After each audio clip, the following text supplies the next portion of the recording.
This is the Ted Wallachin Podcast.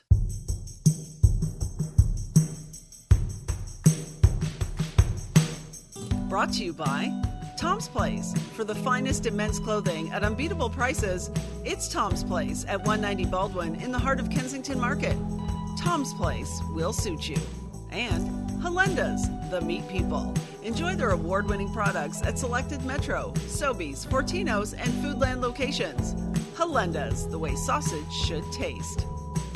And now, here's Ted. According to a report from Dalhousie University, 65% of Canadians will throw out unopened food past its best before date.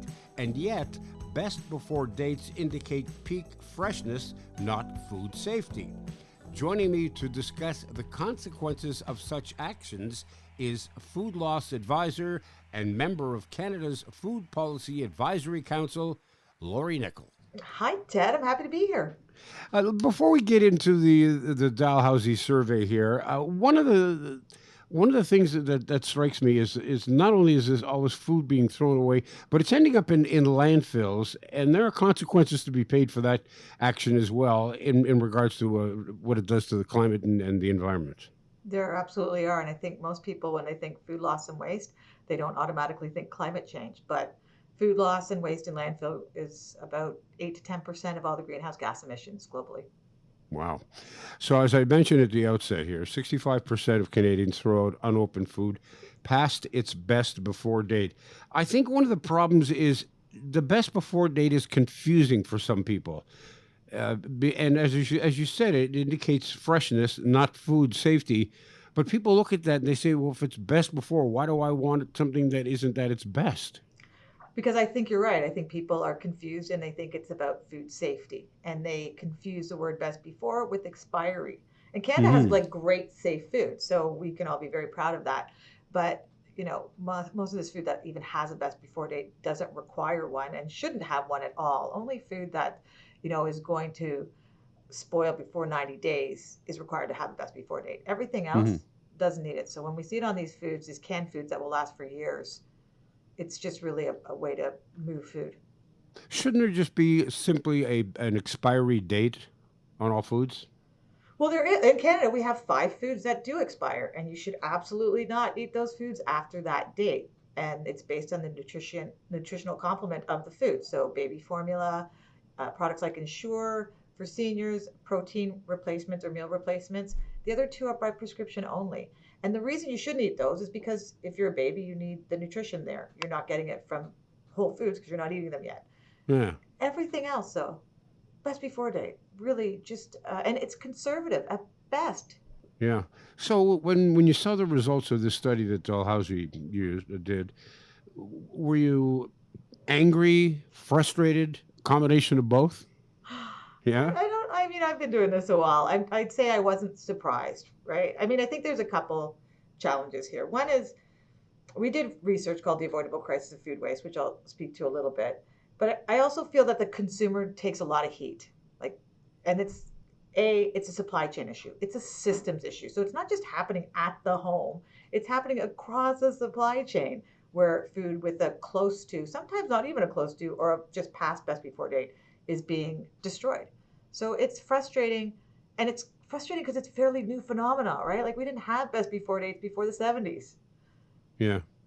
Now, 3 years ago, you're also, we should point out, you're also the CEO of Second Harvest.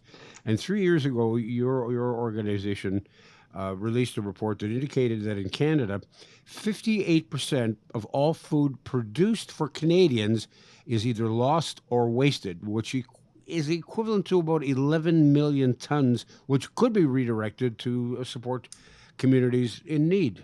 Or not in need, just or people. not in need. Yeah, and how have these numbers changed in the last 3 years? Are we better or are we worse? It's hard to say. We haven't actually done any quantifiable research since then, so we should really probably get on another one.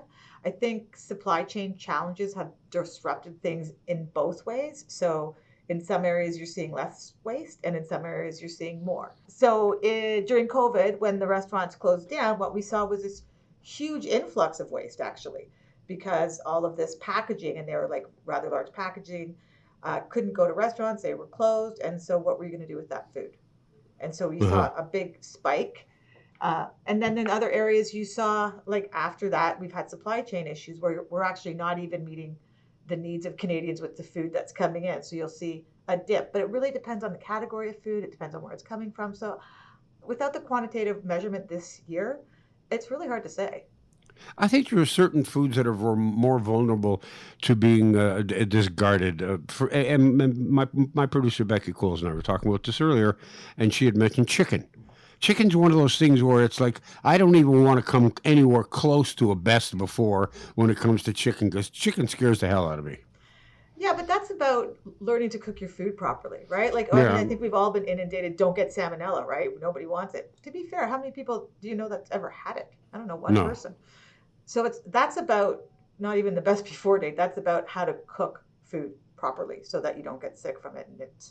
And that's true for all temperature controlled food, right? Like hmm you don't want foodborne illness in any of your food. So that's about managing your food better, not about the best before date. In fact, I love 50% off meat. My freezer is full of 50% off meat because it's fine. You put it in the freezer and you're fine. hmm Well, I've been doing that with bread because when I buy bread because don't consume a lot of bread in the house, but it's hard to buy a small loaf. You buy a big loaf, so I'm like freezing half of it now, and I pull it out, and I find that it's fine. Like for literally for weeks, I just pull out a slice right into the toaster. I don't even have to thaw it out; it'll thaw it right while it's toasting. Of course. And that's true for all food, right? Like all food can be frozen. Yeah, And so freeze it. I mean, eggs, you got to scramble them first, but you can freeze it. Everything can be frozen, and then it just stops whatever's happening to that food decomposition. And then you pull it out in 2 weeks, 2 months, and it's the same quality as when you froze it. right.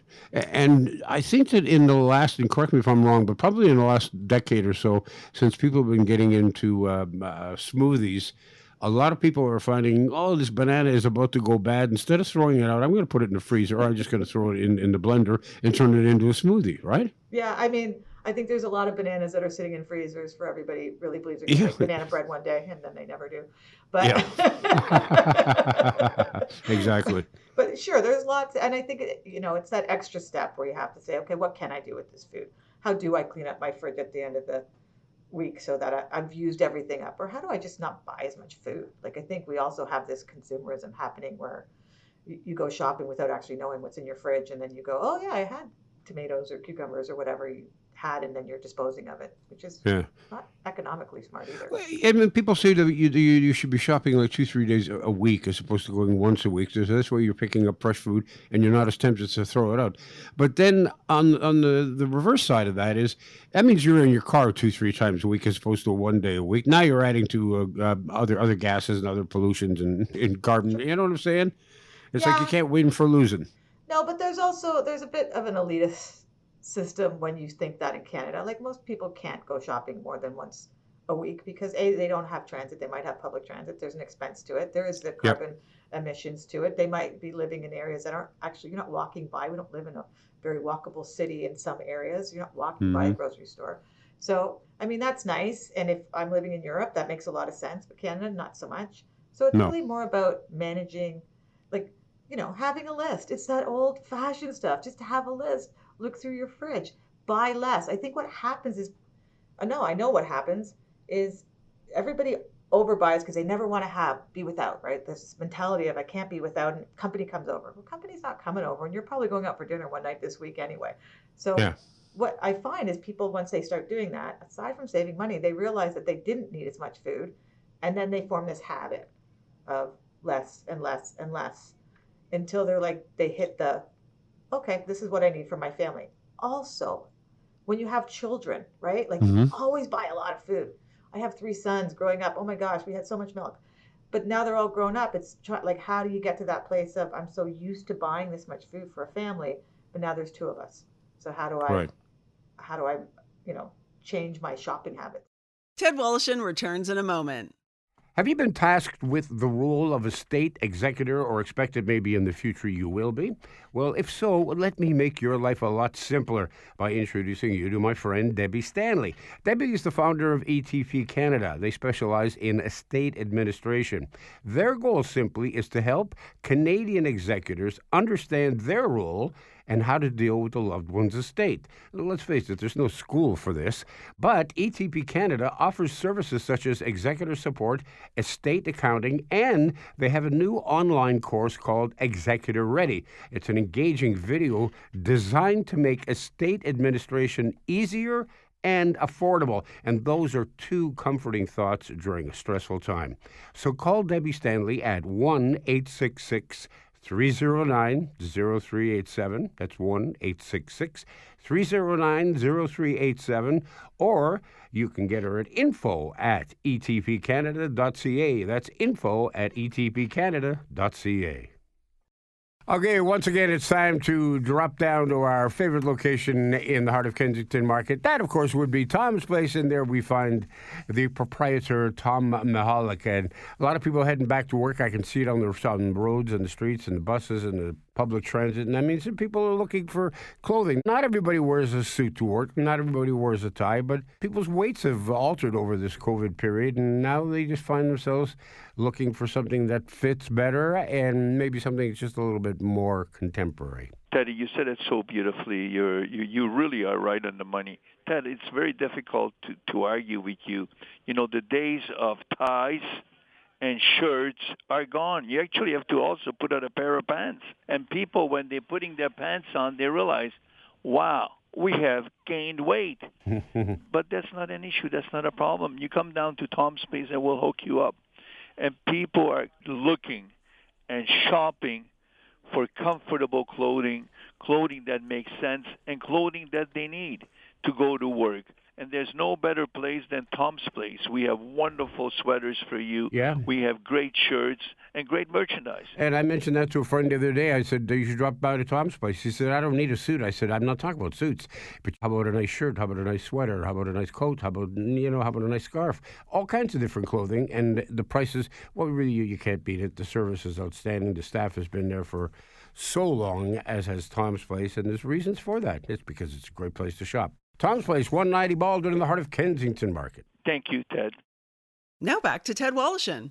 Speaking to Laurie Nikkel, who is a member of Canada's Food Policy and Advisory Council.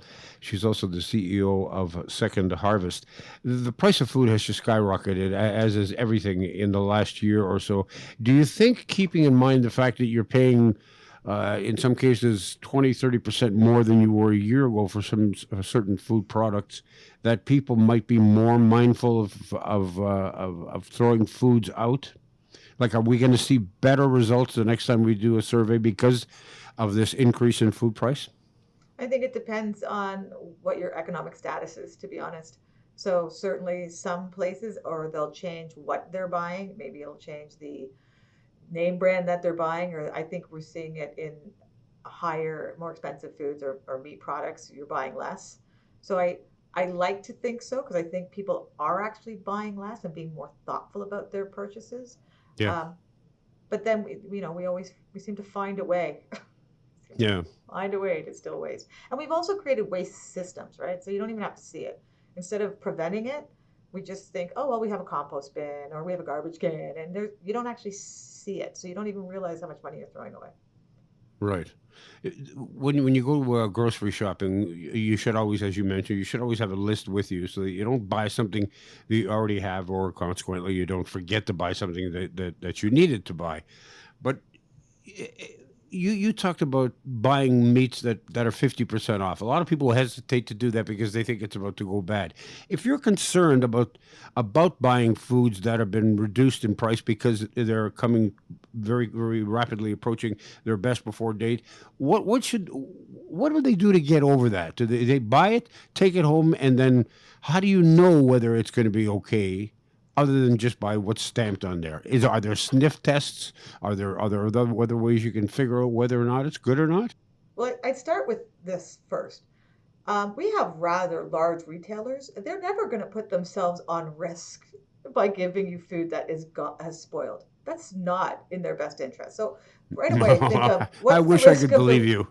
if I'm a major retailer, trust me, I'm not putting my meat on sale just to get you sick. It's No. cheaper for me to throw it away.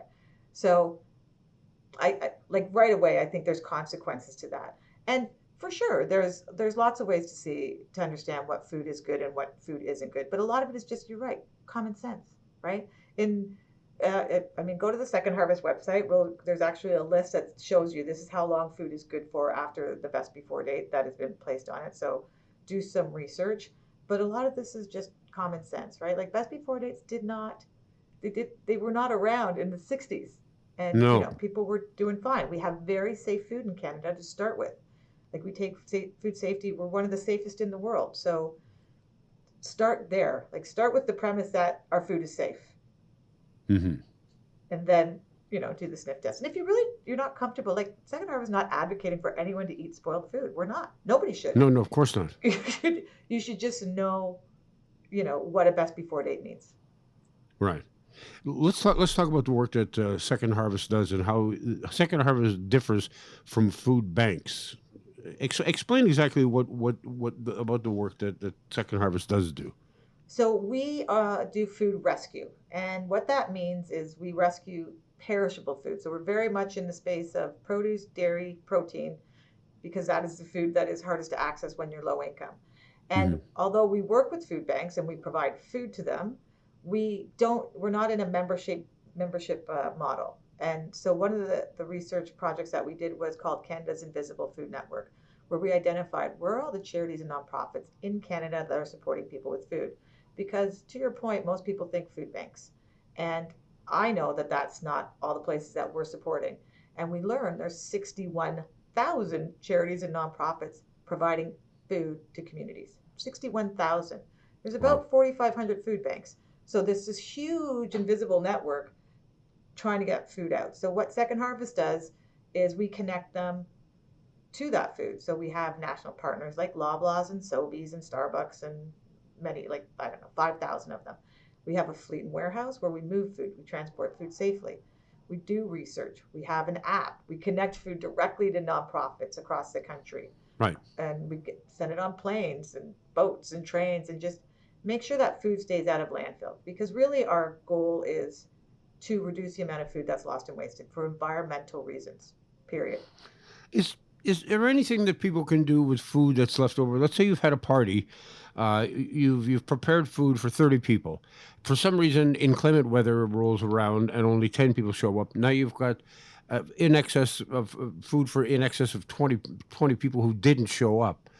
Is there anything I can do with that food other than freeze it or try to give it to my neighbors? I mean, does the Second Harvest play a role in that? No, we won't. We won't. Well, we're business to business, right? So we wouldn't take Okay, household food anyway. And there's public health rules around that as well. So if you're sure. making food in your house, it's not an inspected kitchen. So we Yeah. trust everybody's got the right headspace to do it, but you just never know. So we don't touch that food. We would just say, this is how you can manage it. Right? Give it to your neighbors, give it to your kids, or freeze it so you can eat it later.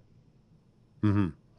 Are there ways and places where people can go to find out how to do those kinds of things, like how to best keep food that's been Yep. prepared? Absolutely. Like, Go to the Second Harvest website.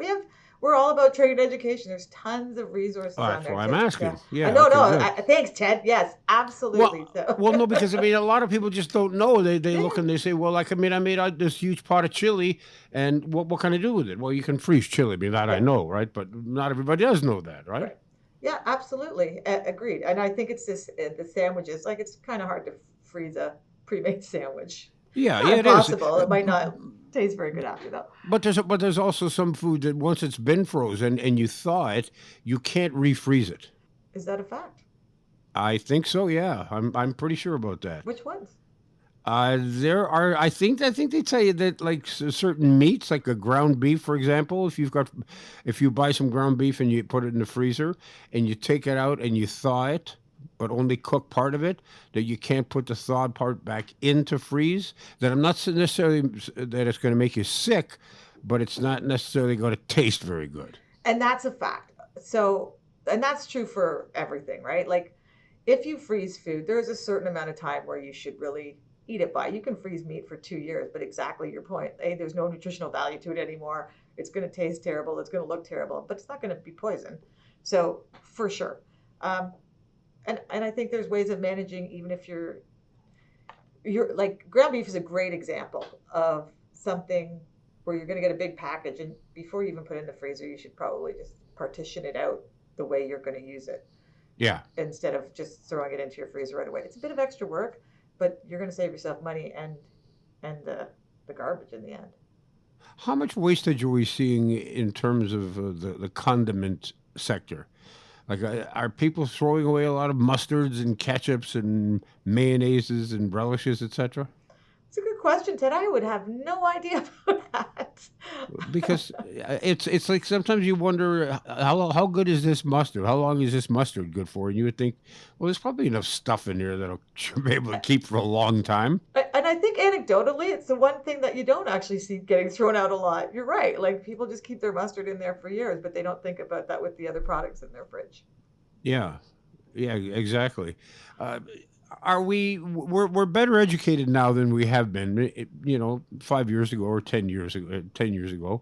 So you would think that just based on that, that each year we should be getting better. There should be less and less wastage. And yet we're not even certain if that's happening because we haven't done any research, as you mentioned, as of late. And of course, the pandemic screwed everything up because it just turned the whole world upside down. Are you hopeful? Do you feel positive that we're heading in the right direction, at least heading there? Um, I don't think we have the right levers in place to actually head there yet. So like it's a systems issue, right? It's not a you and me issue. It's an everything issue. And so unless you have Hmm. systems change, you can't actually know. And I think the easiest way of managing this, quite frankly, is very simple. And that is that we have to measure it. Period. Food businesses have to be mandated to measure their food loss and waste. They have to have targets set. And the government has to support small and mid-sized businesses to meet those targets because they won't be able to. There's going to be an upfront cost like labor or capital improvements or something. And then the target has to be set. So we have committed as Canada to the UN to halve food loss and waste by half by 2030. We made that commitment in 2015. Ah, It's 2022. We don't even have a baseline outside of the research that Second Harvest did of yeah. what are we cutting in half. So that Well, doesn't that's a good provide me a point. ton of, Yeah. like I think we can all do good things. And I think we can all try, but unless we measure this, how will we even know if we're succeeding? Yeah, that's a good point. Lori Nichols, my guest, she is a member of Canada's Food Policy and Advisory Council and also CEO of Second Harvest. I remember years ago on the radio interviewing an individual who had started uh, a community project whereby he and two of his friends would go to people's houses who had fruit trees Mm, and would pick the fruit off the trees, especially some of the bigger fruit trees. And the deal was that the owner of the tree got to keep a third, the person picking the food got a third of it, and another third went to food banks. yep. Have you heard of that? Not far from the tree. Yep. Not that's what it's called. Not far from the tree. What a great idea! It is a Because great idea. I have a pear tree in my backyard, which is too tall. But when I bought the house, it was already way too tall, so I can't get anywhere near the top of it. I hope that it falls and I get to it before it bruises and the wasps and the squirrels and the birds get to it. But some years I get like 8 pears, and some years I get like 40 pears. But fortunately, this year, and I had a lot this year, but I gave a lot of them away, so most of them did not go to spoil.